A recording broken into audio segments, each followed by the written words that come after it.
Vean que ahorita lo que queremos hablar es de fuentes de campo magnético. Esto corresponde a nuestro capítulo 29.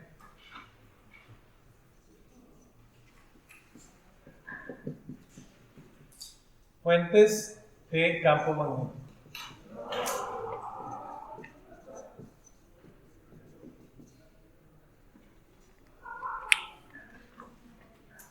Como les conté, se llevó un rato en poder conceptualizar qué era una fuente de campo magnético.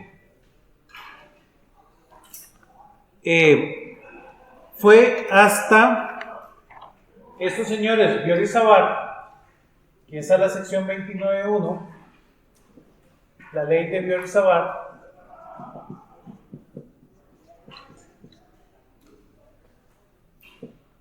dos franceses o dos personas de la tradición francesa, Jean-Baptiste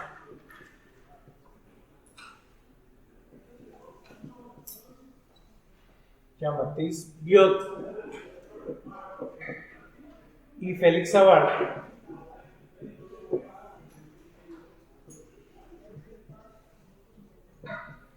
utilizando el conocimiento matemático de los fluidos y muchas mediciones que ellos hicieron, llegaron a conceptualizar cómo se puede tener la expresión de un campo a partir de la forma de un material. ¿Lo ven? Lo que queremos es a partir de la forma poder expresar el campo. ¿Verdad? Y como les digo, ellos con muchísimas mediciones y utilizando lo que ya conocíamos de las leyes de los fluidos, pudieron escribir una relación que es la que da campo al estudio de las fuentes de campo magnético. Esa relación dice que un diferencial de campo magnético tiene que ser igual a mu sub 0 entre 4pi por la corriente por un ds cruz r techo entre r cuadrado. Esa relación, por supuesto, tiene una interpretación de qué es este ds y de qué es este r vector, ¿verdad? Vean que r vector quiere decir la dirección de r y este r cuadrado es la magnitud de r al cuadrado. Por supuesto, nosotros conociendo de las relaciones geométricas, esa fórmula que está ahí la podemos reescribir, ¿verdad?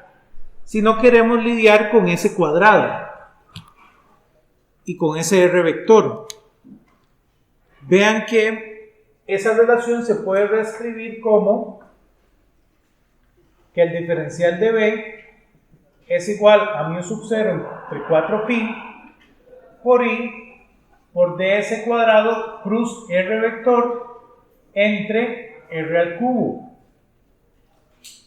Simplemente porque recordamos que r techo es lo mismo que r vector entre la magnitud de r.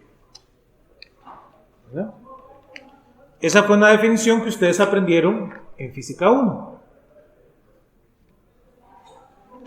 Entonces, ambas dos son la misma ley de Biot y Savart, simplemente, ¿verdad?, que aquí está expresada con la dirección de R y aquí con el vector R.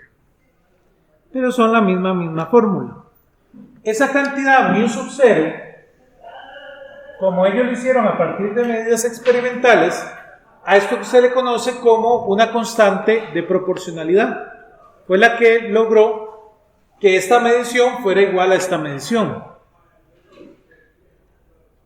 Y esa es igual a 4pi por 10 a la menos 7 teslas metros entre amperios. Estas unidades simplemente vienen de acomodar aquí las unidades, ¿verdad?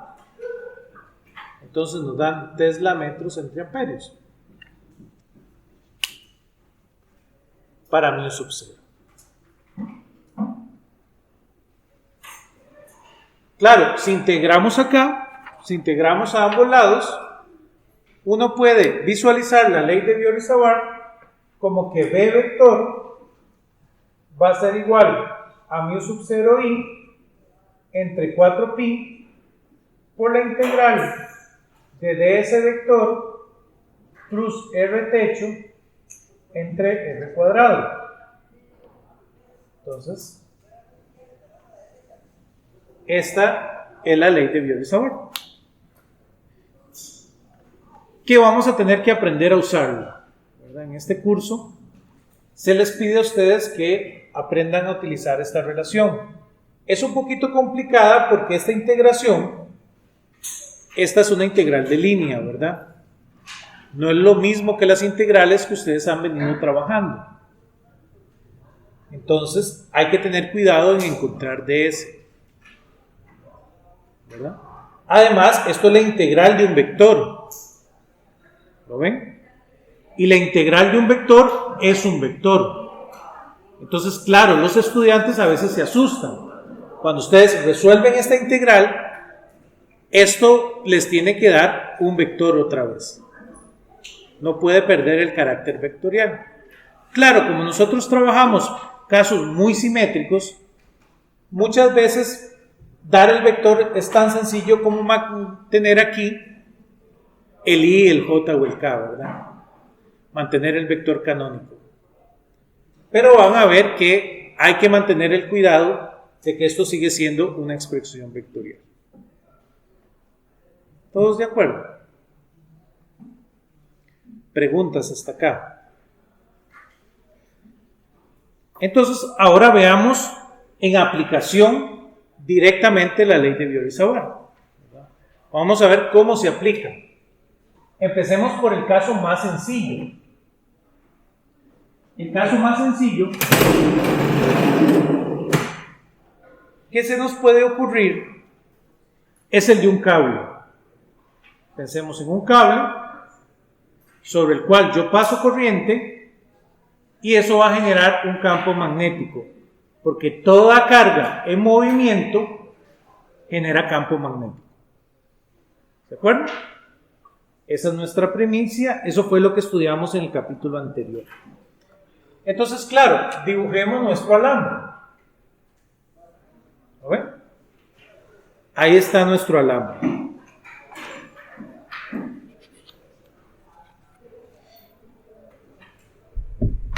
Nuestro alambre va a transportar corriente.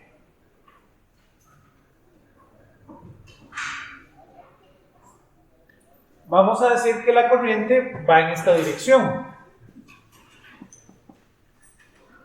Y yo les pregunto, ¿cuánto es el campo magnético en un punto P acá? ¿Cuánto vale el campo magnético? Cosas que podemos hacer. Vean que eso tiene que seguir cumpliendo la regla de la mano derecha. Ya la conocemos, ¿verdad? Entonces vean que si la corriente va en esta dirección, ¿lo ven? El campo magnético no le queda más que salir de la pizarra. ¿Lo ven? Por regla de la mano derecha. En este punto P, ¿verdad? Vean que en un punto P, aquí abajito, el campo magnético entra en la pizarra. Realmente ya podemos sospechar que el campo magnético realmente hace líneas equipotenciales, ¿verdad? Líneas alrededor de este cable. ¿De acuerdo? Preguntas. Por supuesto, vamos a aplicar nuestra nueva tecnología de la ley de Biot-Savart, que es lo que acabamos de aprender. Pero tenemos que aprender a cómo aplicarla. No es sencillo hacer la aplicación de esta ley. Y aquí es donde se lo trae el problema. El primer paso para aplicar la ley de Biot-Savart es que necesitamos construir ds. ¿Lo ven? Y el truco para construir ds es construir el ds más extraño posible. hay que buscar el DS más feo. ¿Lo ven? Y eso es lo que vamos a hacer. Por supuesto, en todo problema en física, el primer paso es dar un sistema de coordenadas. Para este problema, el sistema de coordenadas más sencillo es este, ¿verdad? De aquí viene X, aquí viene Y.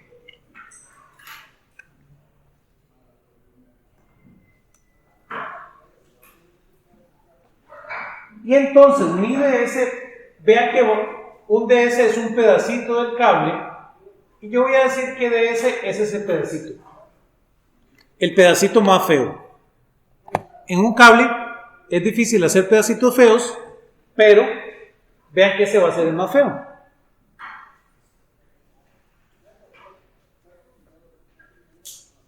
¿Todos conmigo?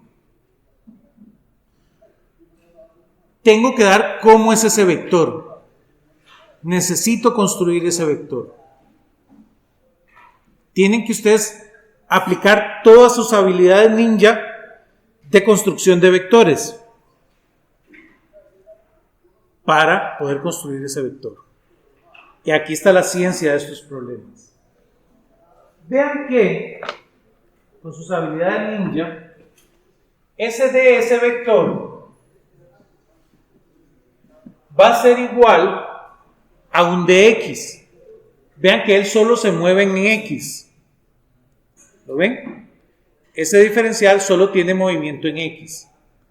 Entonces, ese ds va a ser igual a dx. Y vean que él, conforme yo voy integrando, voy a empezar del negativo al positivo. Entonces, él se va moviendo en dirección y. ¿Lo ven? Ese está sencillón. Por supuesto, de tarea vamos a dejar el de un pedacito de arco, bueno, el de un círculo, y vamos a ver que ahí se complica. Pero ese está sencillo. Segundo paso es construir el vector R. Y no hemos dicho qué es el vector R. ¿Lo ven? Hay que construir R vector. R vector es el vector que une el ds con el punto de medición. ¿Lo ven? Une ds con el punto de medición. ¿Lo ven? Es ese vector que nace en ds y muere en P. ¿Sí? Eso lo hace un poquito extraño, ¿verdad? No es a lo que estamos acostumbrados, ¿verdad? Nace en P, nace en ds, muere en P. ¿Lo ven? Entonces tiene que ser este vector.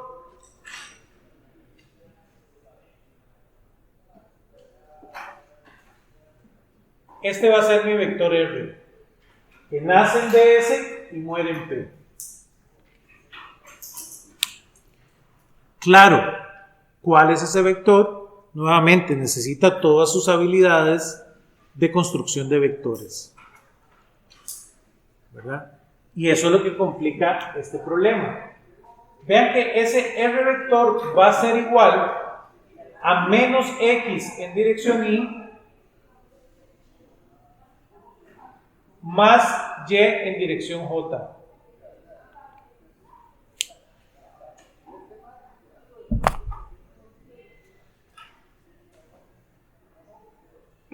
¿Lo ven? ¿Por qué es negativo en x? Correcto, ¿verdad? Porque el vector siempre ve, ¿lo ven? A la dirección contraria que él está. Él está aquí en los negativos y ve hacia los números positivos. En cambio, cuando el ds está de este lado, ¿lo ven? Ve hacia los números negativos, aunque él está en los números positivos. En cambio, en y, no. Y no solo eso, vean que el valor de y es fijo. Realmente, esta distancia que está aquí, le voy a llamar A. Y esa distancia es fija. Vean que entonces realmente este vector es menos x en y más a en j.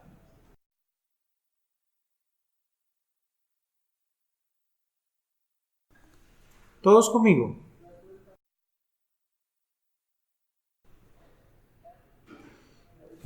Ya con esto, necesito calcular la magnitud de R. Ya tengo R vector, calculo magnitud de R. Porque la fórmula, ¿lo ven? Tiene R vector y tiene magnitud de R. Entonces necesito calcular la magnitud de R. Ustedes son expertos en eso. R va a ser igual a la raíz de x cuadrado más a cuadrado. ¿Sí? Eso es directo para ustedes. Y ya puedo armar la integral. Ya cuando tengo ds, r vector y r, puedo armar la integral. Un paso previo, que a mí me gusta hacerlo así, pero no podría ser así, podría no ser así, es que uno puede desde antes calcular ds cruz r.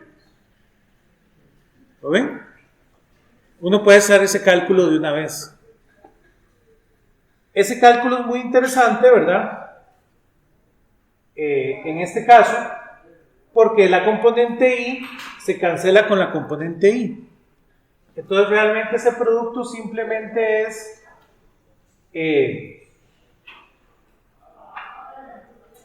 a dx por i cruz j. Pero i cruz j no es más que k, ¿verdad? Entonces, ya tengo también cuánto vale ds cruz r, ¿verdad? Simplemente es a de x por k. K techo, ¿verdad?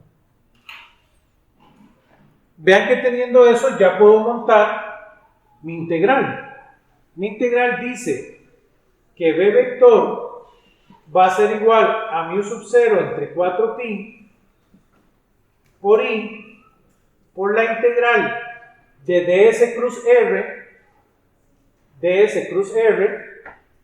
que en este caso es a dx k vector dividido entre r al cubo. Vean que r al cubo simplemente es x cuadrado más a cuadrado elevado a la 3 medios.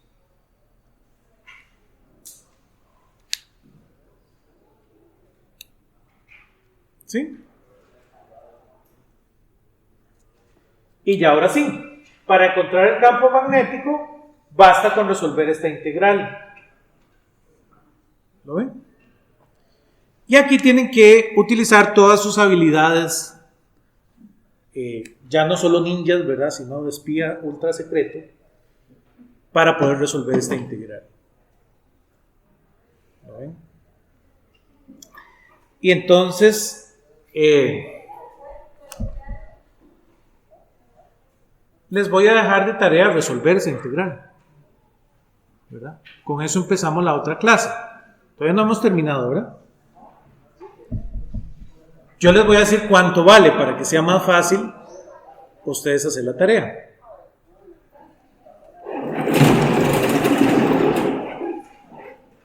Esta integral, ustedes ya a esta edad deberían saber que, ¿verdad?, se hace por sustitución trigonométrica. ¿Sí? Les debe caer la peseta, ¿verdad? Se les debe prender el bombillo y recordar que esa integral se resuelve por sustitución trigonométrica.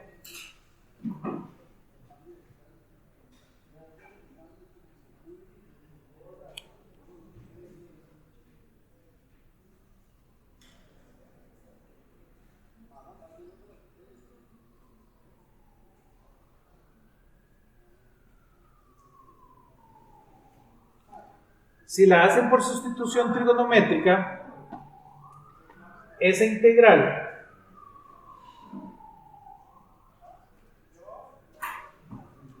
les da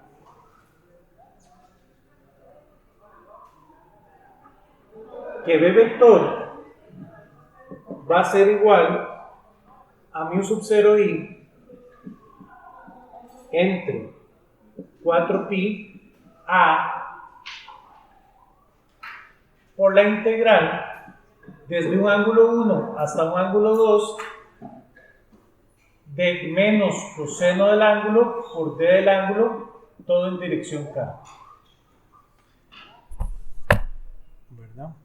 Entonces su tarea es, con sustitución trigonométrica, llegar a esta relación. Les puedo dar una pista. Tiene que ver con la tangente del ángulo. La sustitución trigonométrica. Eso ustedes ya lo saben. Pero visualmente se puede ver de ahí, ¿verdad? Como R vector, ¿lo ven? Es la hipotenusa. Entonces uno sabe que es útil pensar en la tangente. No solo eso, ese ángulo, realmente vean que es el ángulo que varía desde este punto hasta este punto.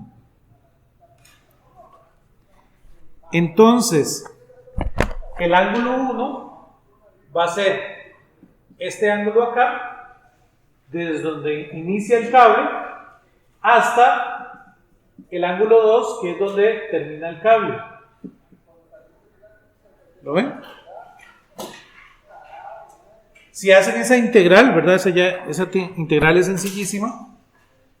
Les da que b vector va a ser igual a mu sub 0 i entre 4pi a por el seno del ángulo 1 menos el seno del ángulo 2.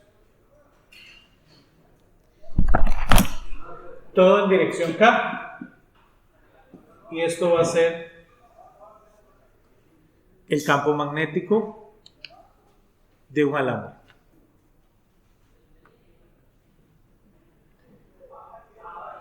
Es muy común, ¿verdad?, que les hablemos del campo magnético de un alambre infinito.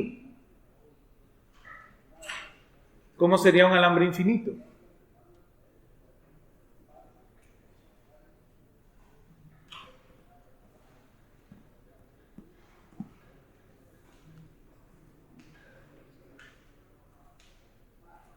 Para el alambre infinito, ¿cuánto valdría teta 1? No, teta 1, solito el teta 1. No puede valer 0. Vean que para un punto valen 0 estos dos. Para infinito,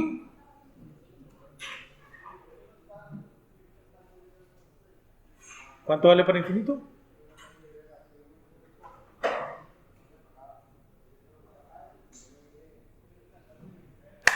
Pi medios, ¿verdad? En 90 grados, cuando esto es 90 grados, vale infinito, ¿verdad? ¿Todos conmigo? ¿Sí? Entonces vean que para este caso,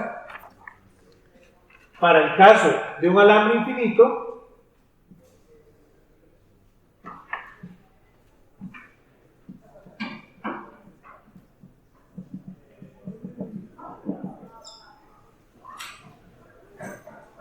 realmente nuestro campo lo vemos como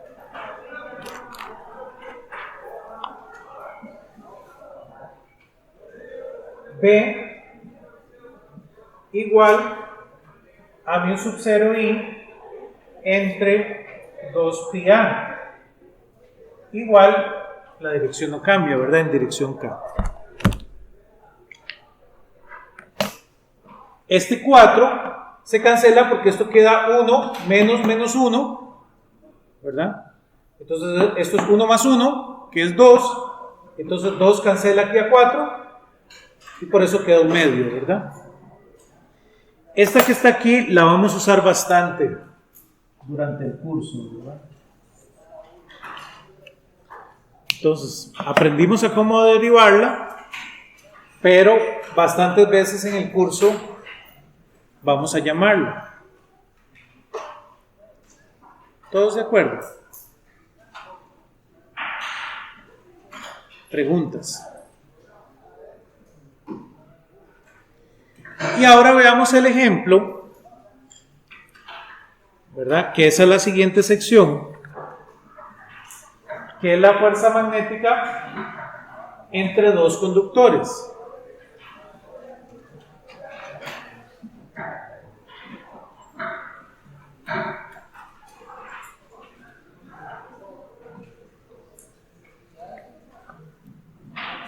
Eso es la sección 32. 29.2. Fuerza entre dos conductores paralelos. En ese caso vamos a tener dos alambres infinitos que están separados una distancia A y cada uno lleva una corriente. Este lleva I1 y este lleva I2.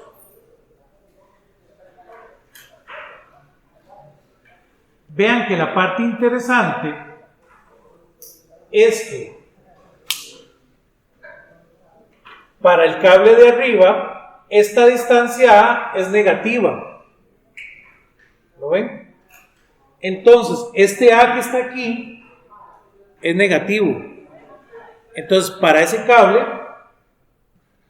vean que realmente su campo entra a la pizarra, ¿verdad? Queda menos K. En cambio, para el de abajo, sale la pizarra, ¿verdad? Eso se parece mucho a la tercera ley de Newton, ¿verdad? Vean que la fuerza que siente uno va a ser igual a la corriente de 1 por la longitud de 1, que le vamos a llamar L, por el campo magnético de 2. ¿Lo ven? El campo magnético que siente 1 es el campo magnético que genera 2. Pero nosotros sabemos cuánto vale el campo magnético generado por 2, que es lo que acabamos de encontrar. Es este B, va a ser igual a μ sub 0 por I2, ¿verdad? Porque I2 es el que genera el campo magnético, dividido entre 2 pi por A. Y esto va a ser igual entonces a μ sub 0 I1, I2 por L entre 2 pi A. ¿Ven? Y es vacilón, ¿verdad? Porque F2, su magnitud debe ser igual. Entonces yo puedo encontrar F2 por tercera ley de Newton, o lo puedo obtener simplemente considerando lo que les digo, que el B1 va a ser negativo con respecto al B2.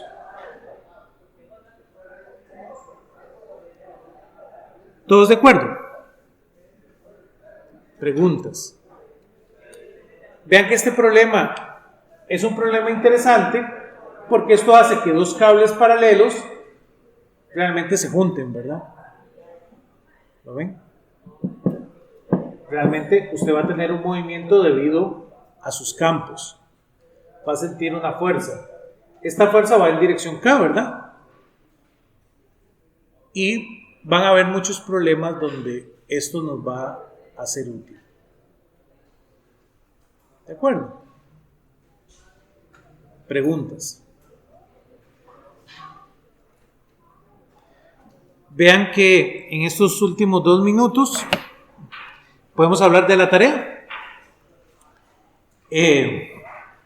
Como tarea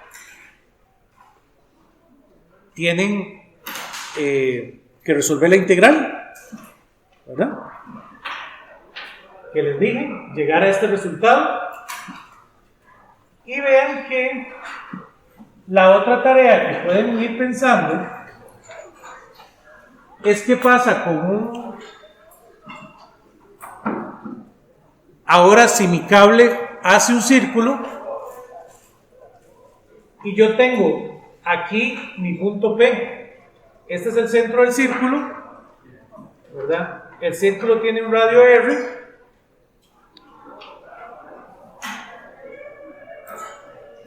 y a una distancia A pongo un punto P. ¿Cuánto es el campo magnético de ese sistema? Entonces tienen dos problemas de tarea para que se diviertan el fin de semana.